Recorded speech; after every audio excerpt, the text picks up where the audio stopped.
Hello, it's August 29th, 2025, 12:28 p.m. Eastern Standard Time, and happy Friday, everyone. Here we go. This is what we were looking for.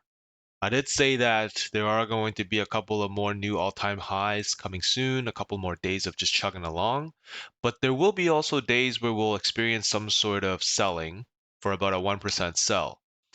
So today, SPY didn't get to that minus 1% dump, but QQQ did to minus 1.26. And today's still intraday, so it could even go steep, keep going down even further.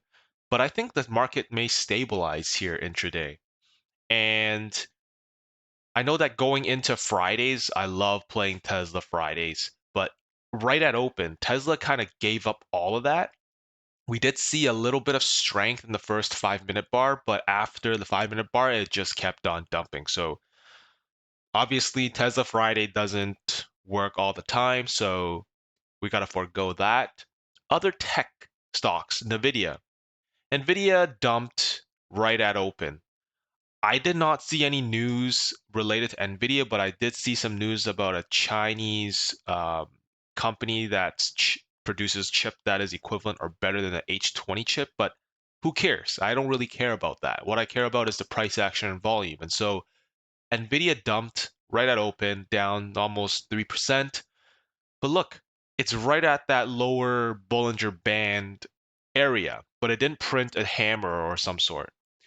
And the volume bar is still halfway through the day, so perhaps maybe when we get near closing, if Nvidia gets above or above a 176 level and the volume bar is a lot higher than yesterday's, which I pretty much doubt because it is an earnings report afterward. It was an earnings report candle bar afterwards. So we'll see.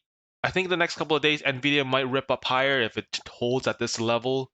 I also see other setups like Meta that may be into play as well.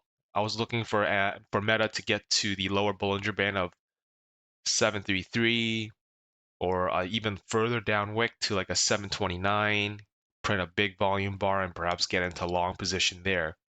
But so far, no, not touching any of these stocks. Microsoft, very interesting. Microsoft actually sold with the rest of the market in the morning, but it kind of came back. And so it stabilized around the 507 level, 506, 507 level. Going to be very, very interesting for Microsoft in the next couple of days. It is the end of the month for August. Perhaps there may be some buying in the next couple of hours into close and then leading into strength next week. But Core PCE did uh, release its data this morning. It was in line with what the expectations were. There was also the Chicago PMI data that came out at 9:45 and also the consumer sentiment at 10 a.m. All of that kind of started the trigger effect of selling, and now the market's trying to find a footing or some support for it to bounce back higher. It may chop. But again, my thesis is still the same. The skew index is showing a 152 level. It's telling us to proceed with caution, but we should be chugging a lot higher in the next couple of days and weeks. I suspect that afterwards there may be a sell that would trigger a 3 to 4% sell once that skew index reaches the 180 level. And I just want to explain what the skew index means. The skew index shows you what the perceived tailwind is for the market. So what people are expecting, or if the market is getting a little bit too throfty and people want to hedge or want to anticipate for a black swan event, that is when people buy a lot of an out the money put positions to hedge or pay insurance for the potential black swan event.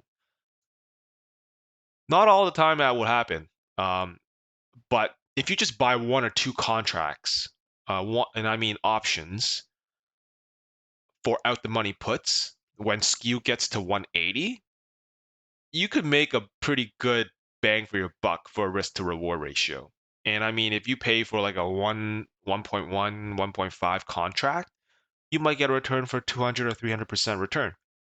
That being said, it may not always happen. So just I wouldn't mind throwing a short position if it gets there. But right now, that is not where we are. We still have a long way to go. And given today's sell, I suspect the skew to come back down to perhaps about the 150 level or even the 145, 146 level after close. So we'll see where that opens or where that close at the end of the day. But the same thesis. Nvidia shows pretty good strength still. There's support at the 173 level. And that was the previous day's lows, pre-market or post to aftermarket after the ER. So a lot of people are buying at this level. I wouldn't be surprised if we actually ripped higher into close today. Tesla, yes, definitely dumped. I actually looked at Tesla shorts when it got printed this candle, but the volume bar didn't justify me getting into this position, so I just left it. Some days like this, you just got to sit out and not play anything. Like if you want to save or you want to protect your capital and protect your mental capital, to be honest, not wait for the setup. That is my setup. My setup is to wait for that daily candle print and the volume bar to match. And that is when I will enter that setup. So far it's been working. I know it's not always going to work, but that is more of a high probability play for me. So today is just hands off day, see how the day closes. Again, if we have some strength into the end of the day, Nvidia gets to 176, 176, 177, that will create a hammer candle. And like I said, we may not get that volume bar as high as the previous day. So we'll see how that plays. If we continue to sell into the end of the day, the next ticker I'm looking at for a potential bounce play is Meta. If Meta gets down there, hits a hammer, just a wick below this lower Bollinger Band, and prints a good volume bar, I may look into swinging a couple of weeks out, probably the 760 level, just to get back into the middle of the Bollinger Band and play it that way. But today, hands off, nothing to do.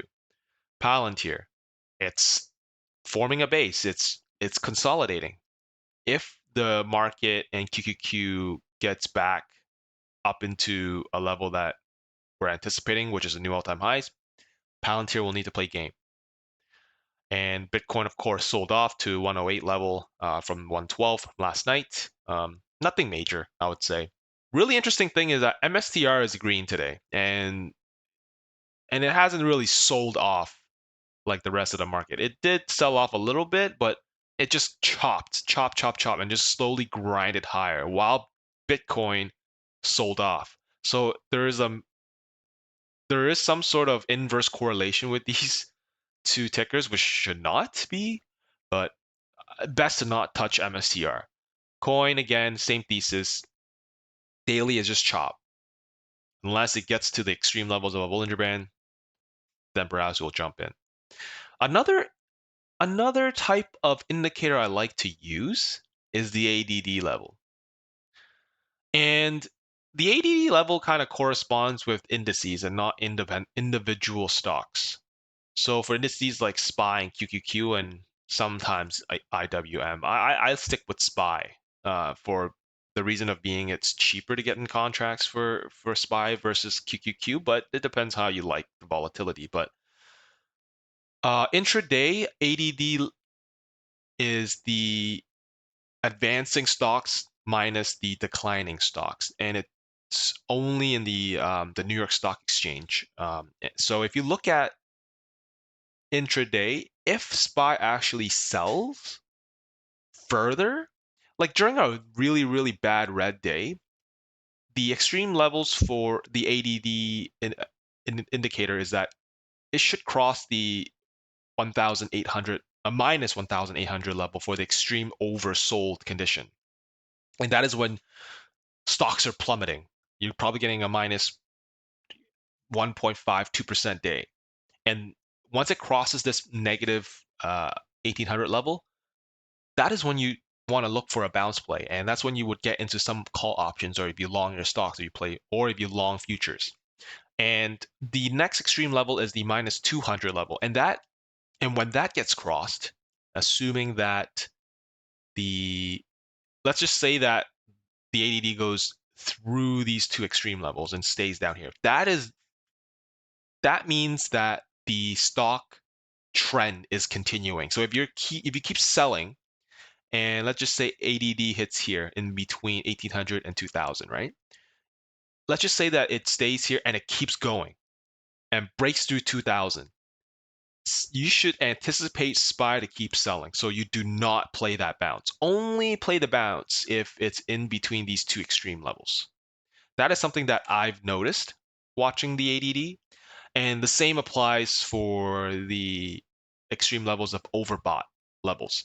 The only issue is I find that the bounce, when it's getting oversold, has a higher probability of making that bounce versus having a sell off when you get overbought. So I'd rather play the oversold level and play calls or long stocks rather than the inverse. So right now, ADD is just right in the middle. Nothing's happening today.